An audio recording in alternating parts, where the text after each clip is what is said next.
Olá, seja muito bem-vindo mais uma vez aqui a esse canal que tem o objetivo de abrir a nossa mente, o nosso coração, para ter um relacionamento com Deus, para que o conhecimento da palavra de Deus transforme a sua vida.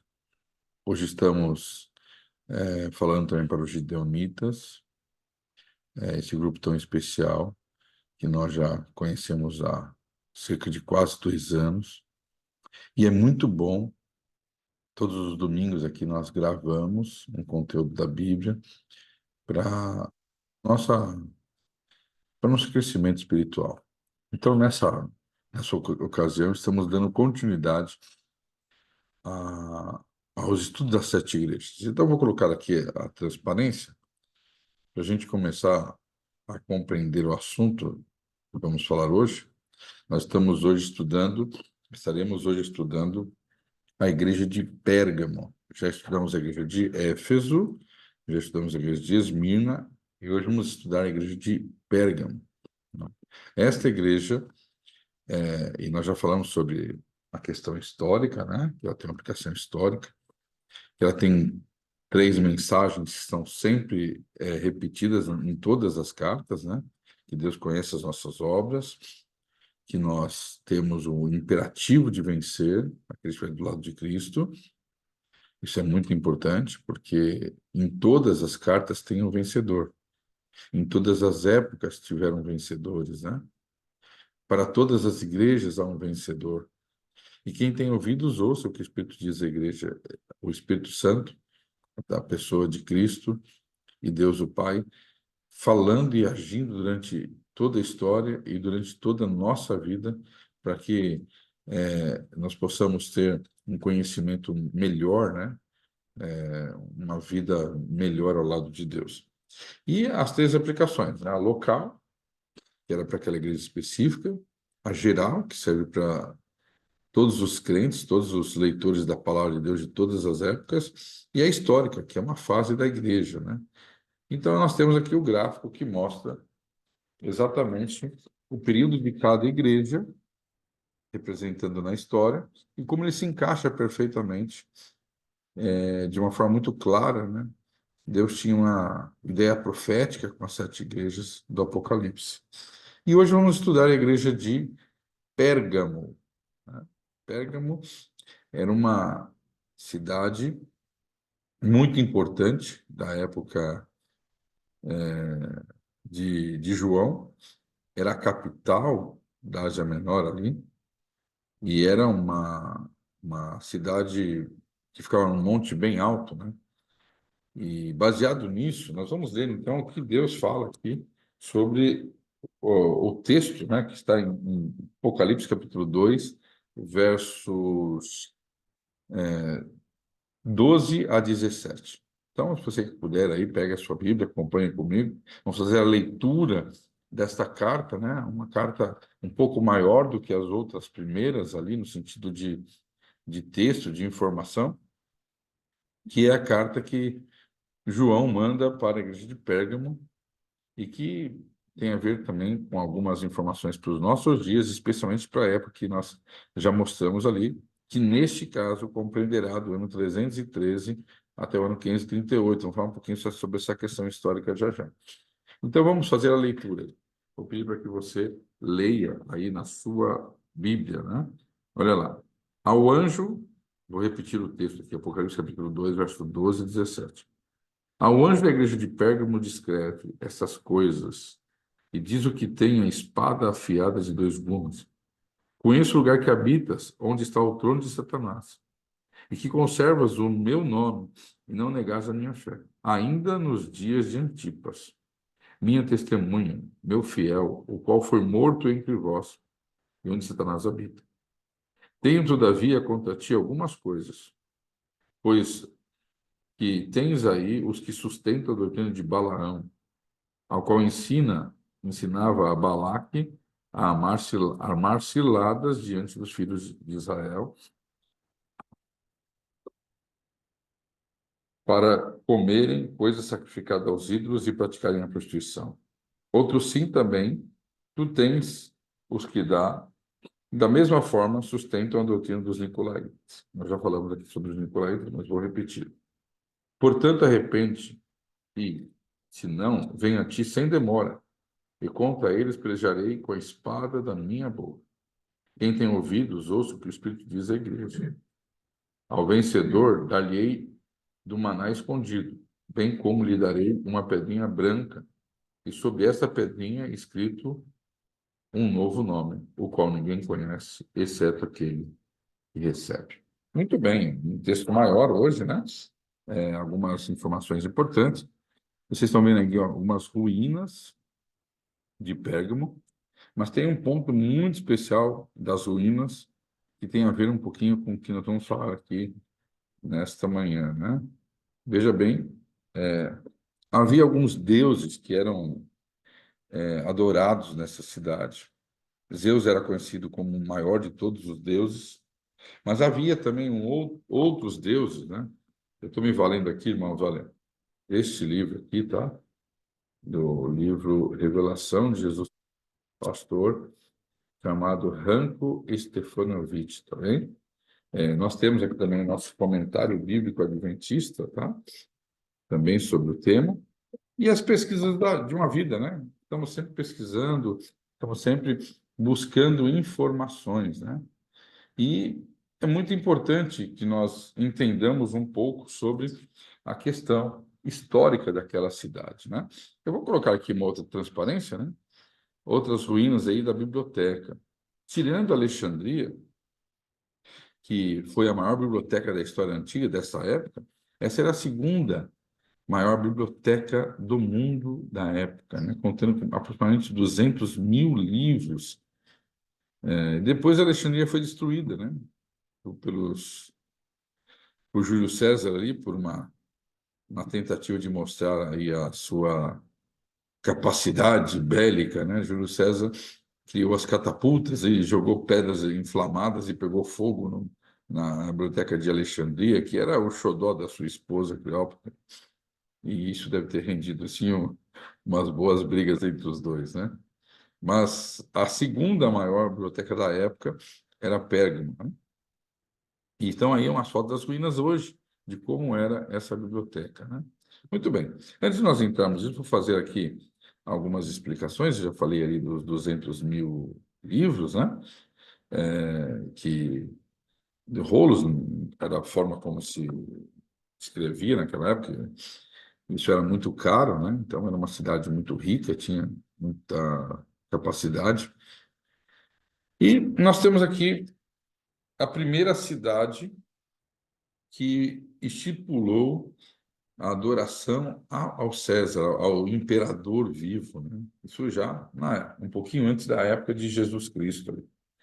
E isso era muito comum, isso se tornou, espalhou em grandes outras cidades, mas Pérgamo se vangloriava, né, pela idolatria, era uma cidade cheia de mitologias, eles tinham um deus, além de Zeus, né, Escápulo, e esse deus, ele era adorado num monte, e lá tinha um trono, né, um trono dele, e vocês vão entender um pouquinho sobre isso quando eles fazem essa ligação.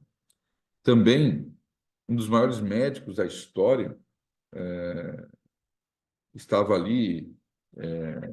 Hoje em dia nós conhecemos, né, um pouco dessa história.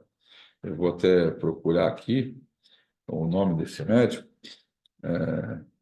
Eu estava com ele na ponta da Esculápio, é o nome dele, né? É uma escola de medicina que tinha, e o nome do médico era Galeno, né? Era a cidade natal dele, onde ele nasceu, e ele era conhecido como um dos maiores médicos da época, né?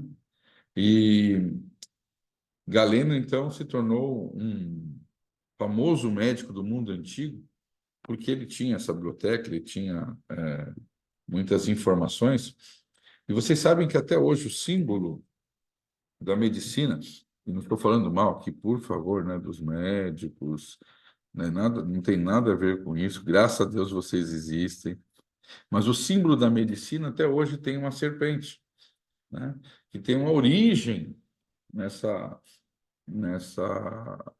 cidade de Pérgamo uma das causas, por causa de Galeno, né, um grande médico. Eles tinham lá um deus, né, que tinha um santuário perto da cidade, que era o deus serpente da cura. E graças a essa mitologia grega, dessa cidade especificamente, até hoje o símbolo da medicina tem a serpente ali como um dos maiores símbolos ali do logotipo, vamos dizer assim, da medicina, né?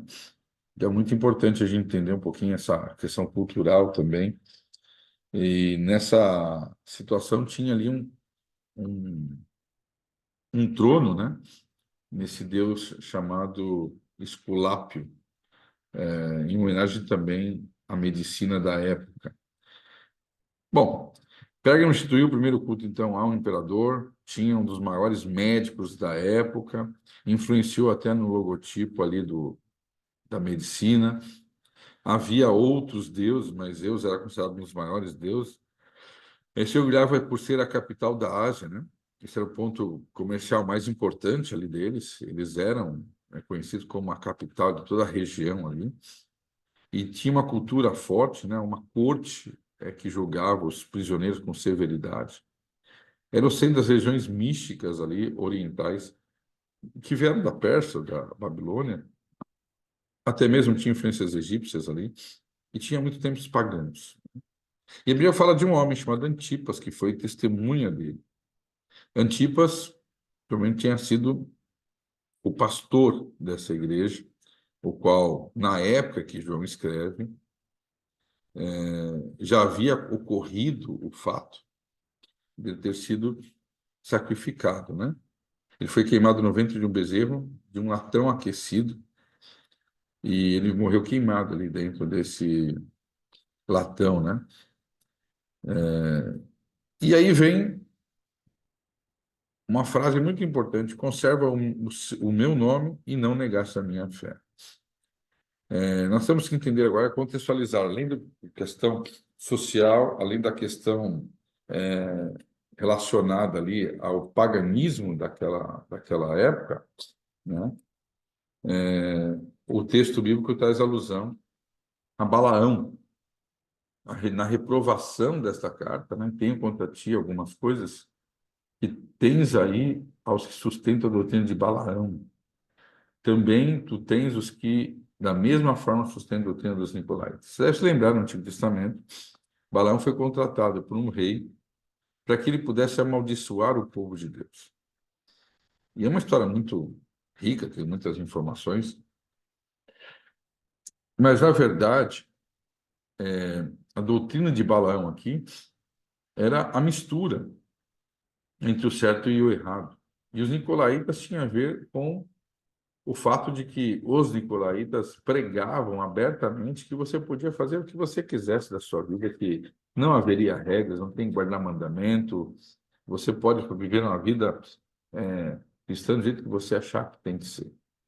Queridos, eu fico preocupado porque esta situação é muito parecida conosco hoje. Existe um monte de pregadores, de igrejas hoje, para todos os gostos, né? Os princípios de Deus é o que menos importa em muitas dessas igrejas. O que está escrito na palavra de Deus, então, muito menos. Existe hoje pregadores que querem agradar o público, agradar as pessoas. E era exatamente esse o tipo de crente que se diziam os nicolaítas. Onde eles chegavam, eles diziam que você podia fazer do jeito que você quer, da forma como você quiser, né? Seguir a tua vida cristã. E essa era uma situação muito grave naquela época, mas também, olhando para a história, eu quero contextualizar, já vou entrar na questão histórica. Enquanto Éfeso odiava as obras dos nicolaítas, Pérgamo sustentava a doutrina deles, né? Não acreditava na divindade de Cristo e praticava as obras da carne. Falando um pouquinho sobre nicolaítas no texto ali que eu escrevi. Conselho, arrepende-te. Foi uma época muito difícil, uma cidade muito difícil, uma cidade muito pagã, idosa. Até o símbolo da serpente remetia à antiga serpente, o próprio livro chama de diabo, Satanás. Mas tem uma promessa nesse para esses vencedores que estavam numa terra muito promíscua de vários deuses. Dar-lhe-ei do maná escondido. Interessante isso, porque há uma ideia de que o maná foi guardado dentro da Arca da Aliança e ele está escondido. Ninguém sabe onde ele está. O fato de comer do maná escondido, está falando do pão que vem do céu. Está falando do sustento que vem num deserto, no meio onde várias populações de várias pessoas idólatras e sendo sustentado pelo poder de Deus. E essa pedrinha branca, é interessante, eu li um pouquinho sobre isso, né? Eu achei fantástico, queria até ler para você, né? E assim, ó, muitas sugestões já foram feitas acerca dessa pedrinha branca, pois no mundo antigo, pedras brancas eram dadas por muitos motivos diferentes. Nenhum ponto de vista único parece totalmente satisfatório. O mais provável nesse contexto é que a pedra branca se refere à tessera, né? Recompensa dada a um vencedor dos jogos. Eu falei para vocês sobre a coroa de ouro na semana passada, que era uma das recompensas dos Jogos Nemeus, né? Que depois se tornaram os Jogos Olímpicos também. E havia na cultura dessa cidade, talvez a mais forte das aplicações e interpretações aqui desse texto. O nome era escrito nessa pedra, ele conferia o direito de entrar em honras especiais, aonde a pessoa chegasse, esse nome era escrito nessa pedra, e é como se fosse um prêmio que dava direito a ela a ir em várias festas e ser aceito pela maior parte da população daquela época. Então, note, quando Deus fala que daria uma pedrinha branca, trazendo isso para os nossos dias, né, nós teremos o passaporte para o céu. É isso, talvez, que eu entendo, porque quem tinha essa pedrinha branca era um vencedor de uma maratona ou de Jogos Olímpicos na época, e ele tinha o direito de entrar em todos os lugares, pelo menos isso historicamente acontecia.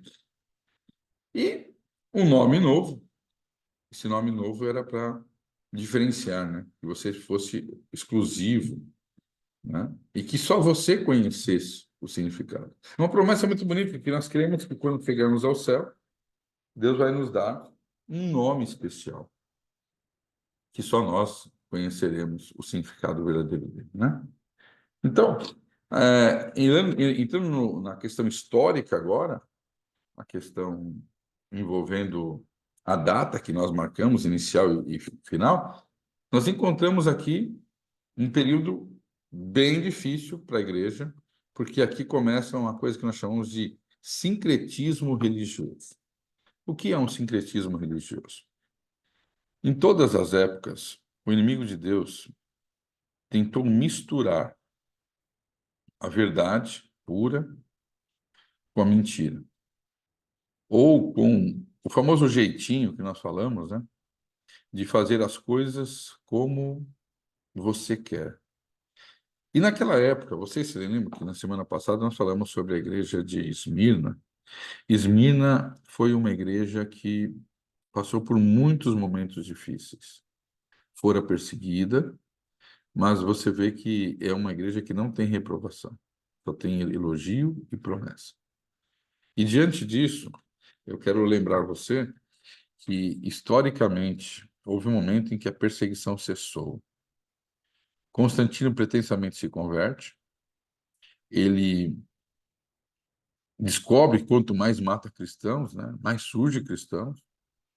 E aí eu me lembro de uma frase, quando eu era criança, eu gostava de assistir o Pica-Pau, dizia o seguinte: já que não posso vencer, vou me juntar a ele. Né? Nós usamos isso em outros momentos, mas eu me lembro dele falando isso, né? Um desenho. Até hoje, olhando, uma certa maldade, né, que existia ali nesse desenho. E, no entanto, eu não estou falando mal do desenho, quem gosta, né? Eu acho que, hoje, analisando como um cristão, ele sempre fazia as falcatruas dele, sempre se saía bem, né? Na verdade, está ensinando isso para a criançada. Mas note, Constantino, ele se converte e ele faz muitas coisas equivocadas. Ele propicia a formação de grandes templos, tirando o ministério de todos os crentes e colocando sobre a tutela de uma pessoa, né, como um líder religioso. Ele esfria a fé das pessoas. Ele, quando tira a perseguição, que parece ser uma coisa boa, né, não ser perseguido mais, no entanto, a igreja agora tem que abrir concessões. E ele faz uma mistura entre duas religiões. O cristianismo estava em plena ascensão e o mitraísmo que estava assim já decaindo. E uma das coisas que se dizia no mitraísmo é que havia dois grandes deuses, o imperador e o sol. E é notório que a influência do mitraísmo, que era uma religião persa, que agora foi passando para o Império Romano, uma religião idólatra, agora começa a influenciar dentro do cristianismo. E há essa fusão, essa ligação, misturando as duas identidades religiosas. E quando isso acontece, a igreja que estava sendo perseguida e ser uma igreja vitoriosa passa a ser uma igreja que se assenta no trono de Satanás. Por quê? Porque, infelizmente, deixa de viver uma vida correta, dos princípios, de pregação, de missão, de guerra entre o bem e o mal, para ser uma igreja onde o Estado começa a cada vez mais ter influência, ou a igreja ter influência no Estado. E durante esse período de 323, quando acaba o Edito de Milão, que termina essa perseguição, há muitas concessões feitas pelos cristãos daquela época. A concessão, por exemplo, sobre o sábado, foi nessa situação em que Constantino fez um acordo, disse para o mitraísmo que tinha muitos deuses, aceita mais um chamado Cristo, não é difícil para vocês. E vocês, cristãos, passam a adorar a Deus no dia do sol, no dia do imperador. Até hoje, nas línguas que têm origem europeias, né, anglo-saxônicas, latinas, nós temos ali a ideia do dia do sol, né, em inglês aí conhecido como Sunday, dia do sol. O domingo, o Domenica, né, o dia do dominador, do imperador, porque esses eram os dois deuses que havia ali. E você vê que esta é a cidade que foi a primeira a adorar o imperador. Provavelmente Antipas tenha falecido, tenha sido condenado à morte, porque não quis adorar o imperador. Muitos cristãos naquela época também não quiseram adorar o imperador. E aparece na história que muitos dos moradores de Pérgamo tinham que, para que recebessem o título, para poderem, de alguma forma, ter uma vida social ali na cidade, tinham que se apresentar diante da comissão, ali, dos líderes da cidade, e declarar que o Deus deles era Júlio César, que era o imperador, né? Era César, no caso. Isso também é história. Estamos diante de um quadro muito parecido, lembrando dos Nicolaitas, aonde é normal a pessoa falar assim, não, venha para a igreja do jeito que você quer. Queridos, vir a Jesus como você está é uma verdade, mas permanecer como você está diante do trono de Deus é impossível. Quando você entende o amor de Deus, quando você se aproxima do amor de Deus, eu tenho certeza que o amor de Deus vai transformar você. E não abrir concessões de princípios, né, para agradar pessoas, de viver uma vida qualquer dentro de uma igreja, sem o compromisso de honrar, de obedecer, de viver à altura dos princípios da palavra de Deus, de estudar a Bíblia. E esse foi um período muito difícil. Ali se aceitou a fusão dos deuses do mitraísmo com homens que foram fiéis a Deus, e passou então a existir a adoração a pessoas que haviam morrido já, né, como líderes da igreja, e ali começou essa fusão do mitraísmo com o cristianismo, formou uma igreja aqui em latim, né? Eu não estou aqui falando mal dos nossos irmãos católicos, mas a palavra católicos significa em latim universal, uma igreja única, unida, né? E dessa união, então, houve esse sincretismo religioso. E aí nós temos várias situações históricas, né? O Concílio de Calcedônia aceitando imagens dentro dos templos, os irmãos que pregavam de casa em casa foram para grandes templos e perderam a identidade da missão. Constantino mudou o sábado para o domingo, claro que não foi ele, mas foi um princípio. Ele fez um edito ali no dia 7 de março de 321, promovendo o domingo como dia de guarda, e não contra o mandamento de Deus. E, de alguma forma, Deus é apresentado aqui com uma faca de dois gumes, né? Você sabe, uma faca de dois gumes corta para os dois lados. A palavra de Deus, ela é assim, de acordo com Hebreus. Ela tem que entrar em nosso coração, de um lado fazer uma transformação, e de outro lado tirar as coisas ruins da nossa vida. Mas eu não sei qual é a sua situação, não sei se você está perto ou longe de Deus, mas temos que tomar cuidado para que essa história não se repita em nossas vidas. Para que a gente não se misture tanto as coisas desse mundo que a gente perca a identidade verdadeira de Jesus em nós. Precisamos estudar mais a Bíblia, definirmos com exatidão aquilo que é correto, aquilo que é errado.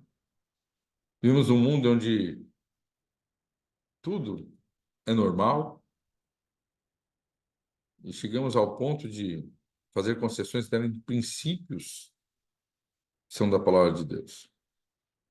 Que os erros daquela igreja não sejam os nossos erros. Que a gente não dê ouvido a falsos profetas como era Balaão. A gente não dê ouvidos, como diz o apóstolo Paulo, tendo comichões nos ouvidos, nos voltando às fábulas. Mas esta é uma época comum, que tudo que aconteceu naquela igreja tem acontecido também nos dias de hoje. Foi sendo tão forte a influência da igreja, aliada ao poderio, e você sabe que onde há poder as pessoas se corrompem, e a igreja foi tomando passos cada vez mais distantes da palavra de Deus. Até que em 1538, a igreja tomou o poder na Europa, através de vários eventos aqui, por exemplo. Havia três reinos, né? Quem já viu no meu canal aí, Daniel capítulo 7, já havia uma besta que era terrível e espantosa, tinha 10 chifres e três foram arrancados por uma outra ponta pequena, uma 11ª que se levanta, que tinha olhos e boca e arranca três. Ali estão falando dos vândalos, dos eros, dos ostrogodos, 504, 564, 538, quando Justiniano faz um edito. Quando Clovis se converte na França, o último dos impérios ali que faltou se prostrar diante do poder religioso da época. Estudamos na lição da Escola Sabatina na semana passada, do período de 1260 anos, que começa em 38. E esse período é um período muito triste. A igreja que era perseguida e vitoriosa passa a ser uma igreja livre e perdida e misturada a verdade com a mentira. Queridos, eu peço a Deus que nos dê paz para pregar, nos dê liberdade, mas nem sempre isso é bom. As pessoas confundem liberdade com libertinagem. Temos visto várias pessoas pregando muitas heresias, nada do que está na palavra de Deus. E este é o momento que a Bíblia fala que viram muitos falsos profetas. Neste dia eu gostaria que você refletisse na sua vida. O que é que eu tenho trazido do mundo ao meu coração? E tem se tornado de alguma forma idolatria para mim? Quais são os deuses modernos que têm tirado a verdadeira adoração ao grande Deus poderoso?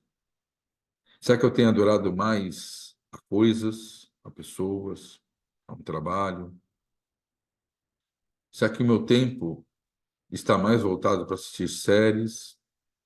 Está mais voltado para ficar nos filmes, nas novelas, nos jogos, do que na palavra de Deus? Estamos ainda com a porta aberta. A porta da graça está aberta. E se você, meu irmão, minha irmã, identificar que a sua vida está longe de Deus, ainda há tempo de você jogar fora todas as falsas ideologias.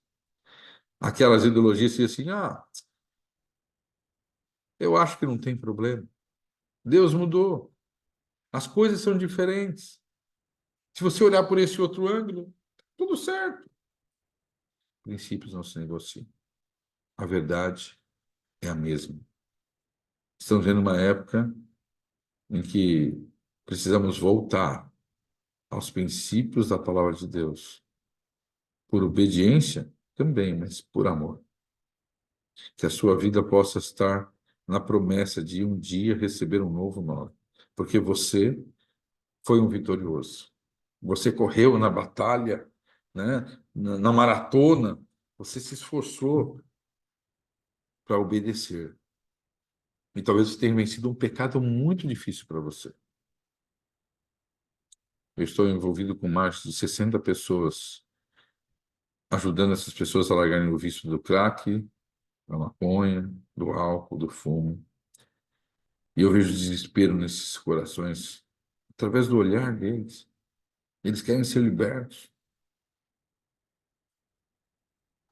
E com a graça de Deus, com as orientações da palavra de Deus, com orientações técnicas também, psicológicas, enfim, eles fazem um programa lá para se recuperar. Um dia eles vão sair de lá, eles vão ser provados. Mas muitos deles, com a graça de Deus, vão ser vitoriosos, vão ficar limpos até o último dia da vida deles. Eles serão vencedores. E receberão um nome numa pedra. E esse nome, só eles vão entender o significado. Porque foi uma luta aqui nesse mundo para vencer as falsas ideologias, para reconhecer que são pecadores e receber o conselho desta igreja que é arrepende-te. Ainda há tempo de você se arrepender. Ainda há tempo de você voltar para Jesus. Ainda há tempo de você rever os seus conceitos. Ainda há tempo de você analisar as obras que você tem feito. Ainda há tempo de você trocar o tempo gasto em coisas fúteis para as coisas de Deus. Que Deus te abençoe, para que esta promessa de vencedor possa ser para você e não a reprovação de estar nesse sincretismo religioso onde tudo pode, onde nada mais tem a ver, e que você possa ser um exemplo e Jesus possa transformar a sua vida pela contemplação, pela comunhão, pelo relacionamento com Deus. Feche seus olhos, eu vou orar por você. Senhor Deus, louvamos o teu nome, porque embora exista dura repreensão, nesta carta está dizendo que existe até o trono do inimigo. Estamos vivendo num momento em que o mundo parece ser dirigido pelo mal, mas quando nós estamos na tua presença, quando buscamos a ti, sabemos que as forças do mal têm influenciado as vidas de milhares de cristãos dentro das igrejas, mas não permita, Senhor, que isso aconteça conosco. Nós vamos ter comunhão, relacionamento, vivência, prática das coisas espirituais, para que não permitamos que as obras dos nicolaítas e nem os falsos profetas nos influenciem, mas sim somente a tua palavra. Abençoa, Senhor, nossos irmãos que entraram em contato com essa mensagem. Em nome de Jesus. Deus abençoe vocês.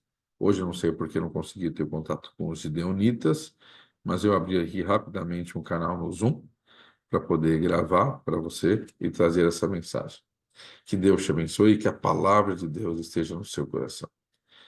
Uma feliz semana e nos encontraremos na semana que vem para falarmos sobre a igreja de Tiatira, a quarta igreja das 7 enviadas cartas por João, que é a revelação de Jesus através de João para essas igrejas e para nós hoje. Deus te abençoe.